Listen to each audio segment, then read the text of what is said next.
हमारे इतने साथी लगभग 2 दर्जन के आसपास साथी आज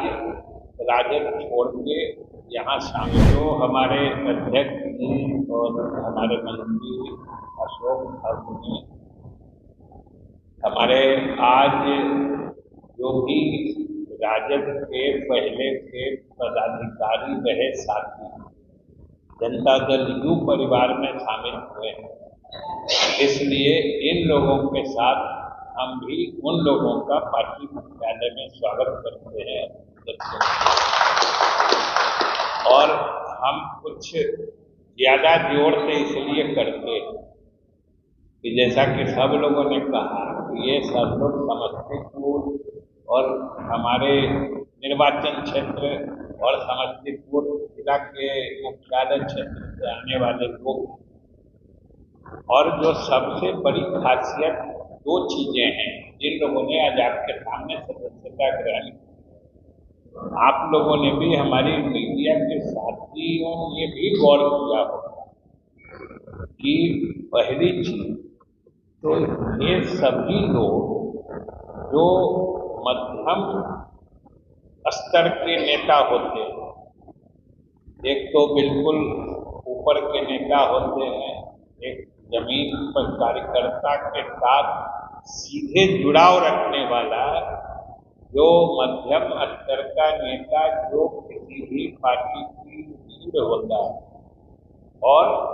सबसे अधिक सक्रियता से पार्टी के लिए जो काम करने वाला स्तर होता है,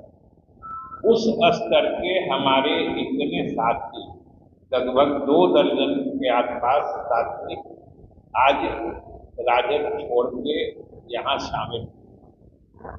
ये अपने आप में कुछ कहता है। और जैसा कि हमने उसी वक्त सामान्य परिचय जब हो रहा था कि ये सब लोग राजद के बहुत पुराने, मतलब राजद के गठन काल से ही समर्पित कार्यकर्ता थे, लेकिन ज्यों-ज्यों धीरे-धीरे इन लोगों को भी राजद के क्रियाकलाप से फिर मन में जो भावना आई, उसके आधार पर उन्होंने ये निर्णय लिया है जो स्वाभाविक रूप से एक बहुत ही प्रासंगिक, जो अभी के मौजूद करते हैं, बहुत ही सही निर्णय है। और दूसरी बात आपने देखा कि इसमें खास तौर पर अल्पसंख्यक समाज के भी जो राजद के प्रदेश स्तर के और इसमें प्रखंड अध्यक्ष लगातार कई वर्षों तक रहने वाले लोग सब, उन सब लोगों ने आज राजद की सदस्यता छोड़ जनता दल यू की सदस्यता ग्रहण की। यह अपने आप में भविष्य के बारे में कुछ संकेत देने वाली बात है कि जमीन पर, जिसको ग्राउंड पर कहते हैं, लोगों के बीच क्या विचार चल रहा है और किसका नेतृत्व उभरकर सामने आ रहा है और कहां पर लोग हतोत्साहित हो रहे हैं। और सबसे बड़ी बात है कि ये सभी लोग सक्रिय हैं, क्योंकि बहुत सारे लोगों का से हम लोगों का चुनाव के क्रम में सामना होते रहता है। इन लोगों का विरोध भी हम लोगों ने झेला है, लेकिन हमें पूरी उम्मीद है कि इन लोगों के साथ आने से पार्टी की और हम लोगों की ताकत बहुत बढ़ेगी और यह अपने आप में आने वाले समय के लिए बड़ा ही सुनहरा संकेत है। और इसके अलावा इन लोगों का तो स्वागत है ही, और इन लोगों के आने के पीछे भी उस तरह का विमर्श बिहार के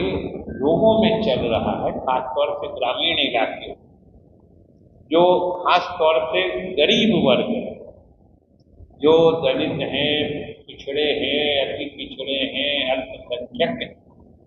आप देखे होइएगा कि सारे उसी वर्ग से आने वाले प्रतिनिधि, ये सबसे अधिक गौर करने वाली बात कि आज जिसको नीचे में गरीब तबका करते,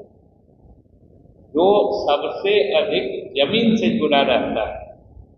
उनके बीच क्या सोच और क्या दिशा राजनीति की चल रही है,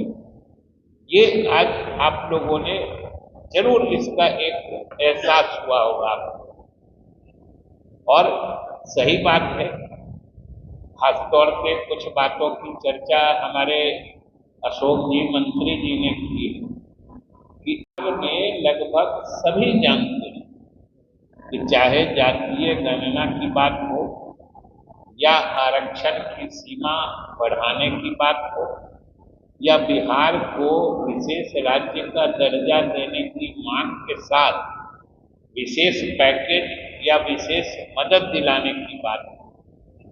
ये सब मांग किनकी सोच से निकला है, किनके कारण निकला है, हम नहीं समझते हैं कि बिहार का कोई भी आदमी ऐसा होगा कि ये नहीं समझ रहा है कि ये किसके कारण शुरू हुआ। और ये अब ये बात इसलिए ज्यादा उभर कर एक बार फिर से सामने आ रही है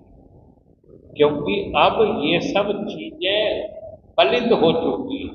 जातीय गणना पूरी हो चुकी है, उसके आंकड़े आ चुके हैं, उन आंकड़ों के आधार पर आरक्षण की सीमा बढ़ाई जा रही है। तो अब एक ही चीज बच गई है जिसकी तरफ अशोक जी इशारा कर रहे हैं कि ये श्रेय लेने की ओर चले। ये सब लोगों को एहसास हो गया है कि जातीय गणना हो गई है, बिहार सरकार ने आरक्षण की सीमा बढ़ा दी और बिहार को केंद्र से जिस डबल इंजन सरकार की बात कहकर लोग मतलब हास्य बनाया करते थे, आज डबल इंजन की सरकार ने यह साबित कर दिया है कि केंद्र की तरफ से बिहार को कैसे अधिक मदद दिलाया जा सकता है। ये हम लोगों के डबल इंजन सरकार ने साबित कर दिया है, ये सब ने देखा है। और आप समझिए कि कितनी हास्यास्पद बात है, हमने जो अभी विधानसभा सत्र खत्म हुआ है उसमें भी हमने कहा था कि जब विपक्षी सदस्य सदन में बिहार को विशेष मदद या देखा हमने कि तख्तियां लेके गए थे कि बिहार के साथ सौतेला व्यवहार बंद कर। अब जरा इन लोगों की सोच में विरोधाभास या इन लोगों के आचरण में विरोधाभास देखिए कि बिहार विधानसभा में जो इंडिया ब्लॉक जो एनडीए के खिलाफ है उसके सारे सदस्य तख्तियां लिए हुए थे कि बजट में बिहार के साथ सौतेला व्यवहार हुआ और वहां संसद का भी सत्र चल रहा था। इन सभी दलों के बड़े नेता और राष्ट्रीय स्तर के नेता और सभी सांसद संसद में प्रदर्शन कर रहे थे कि केवल बिहार की थाली में जलेबी और पकौड़ा दिया गया है, बाकी सब प्रदेश की थाली खाली छोड़ दी गई। ये इन लोगों के सोच और इन लोगों का मतलब जो मानसिक दिवालियापन है, ये और कुछ नहीं है, ये हताशा की निशानी है। इनको समझ में नहीं आ रहा है क्योंकि पहली दफा बिहार को जो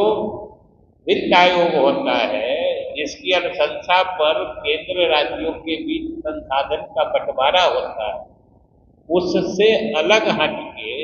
लगभग 58,59 करोड़ रुपए की अलग से राशि दी गई, जिसकी मांग हम लोग कर रहे हैं कि विशेष राज्य का दर्जा दीजिए या विशेष पैकेज दीजिए या विशेष मदद दीजिए। सबका अंतिम निष्कर्ष एक ही होता है कि हम लोगों को विकसित प्रदेश बनने के लिए हमको और संसाधन चाहिए क्योंकि हमारे पास प्राकृतिक संसाधनों का अभाव है, हमारे पास खान खदान या समुद्री किनारा नहीं है, इसलिए हमको विशेष मदद चाहिए। और हमने अपनी विश्वसनीयता और दक्षता साबित कर दी है कि हमारे पास जितने सीमित संसाधन हैं उसी की बदौलत आज देश में जितने विकसित प्रदेश हैं हम उनसे कड़ी स्पर्धा कर रहे हैं। विकास दर के मामले में यानी तरक्की की रफ्तार के मामले में हम किसी विकसित प्रदेश से कम नहीं हैं। और आज बल्कि लगातार नीतीश कुमार के नेतृत्व में जो पूरे देश का औसत विकास दर होता है, हम लोग हमेशा उससे आगे रहे। देश का औसत विकास दर हमेशा इकाई अंक में रहता है। अभी पिछले समय भी लगभग 7% हुआ है और हम लोग का 10.6%। हमेशा हम लोगों ने अपने सीमित संसाधन में सिद्ध कर दिया है कि हम अपने बेहतर प्रबंधन और सुशासन के माध्यम से हम तेज गति से तरक्की कर रहे हैं। लेकिन जब गरीबी के मानक पर आकलन होता है तो हम गरीब ही रह जाते हैं। यही कारण है कि हम लोग विशेष मदद मांगते हैं कि हम लोगों के गरीबी के कुछ बहुत गहरे कारण हैं जिनको दूर करने के लिए हमको विशेष मदद चाहिए। और अभी देखा होगा आपने, पूरे देश का अखबार और आप ही लोगों का चैनल सब पूरे दिन कम से कम 2 दिन चलाता रहा जो पहली दफा बिहार को इतने बड़े पैमाने पर विशेष मदद मिली है। कोई चैनल, कोई प्रिंट मीडिया नहीं है जिसने इसे अपनी सुर्खी नहीं बनाई, लेकिन बिहार के विपक्ष के नेता तख्ती लेके घूम रहे। ये समझिए कैसी मानसिकता है। और अब श्रेय लेने की ओर चल रहे। खास तौर से हम आपके माध्यम से कहना चाहते हैं कि आप जरा सोचिए कि श्रेय लेने की कैसी ओर। कुछ पार्टी नेता कह रहे हैं कि हम लोगों ने कराया। अब जातीय गणना की ही बात ले ली। जातीय गणना का फैसला कब हुआ? जातीय गणना कराने का फैसला मुख्यमंत्री नीतीश कुमार के नेतृत्व में जून 2022 को हुआ था। ये बिल्कुल अकबकाहट और दिवालियापन की निशानी है जो स्थिति ये लोग बता रहे हैं। लेकिन बिहार की जनता सब देख रही है, समझ रही है और उचित समय पर उचित फैसला करके वो साबित कर देगी कि बिहार के गरीबों को न्याय और हक दिलाने का एक नेता जिसने सबसे गंभीर और सफल प्रयास किया वो नीतीश कुमार है और इनके नेतृत्व में एनडीए सरकार है। ये आने वाले समय में फैसला बिहार की जनता करेगी और हम लोग इसी उम्मीद में बैठे। 26 वर्षों में 17,000 से अधिक डॉक्टर बना चुका बिहार एवं झारखंड के छात्रों एवं अभिभावकों के बीच सर्वाधिक विश्वसनीय एवं लोकप्रिय संस्थान गोल, नेशंस लीडिंग इंस्टीट्यूट। हमारा विश्वास गोल के साथ।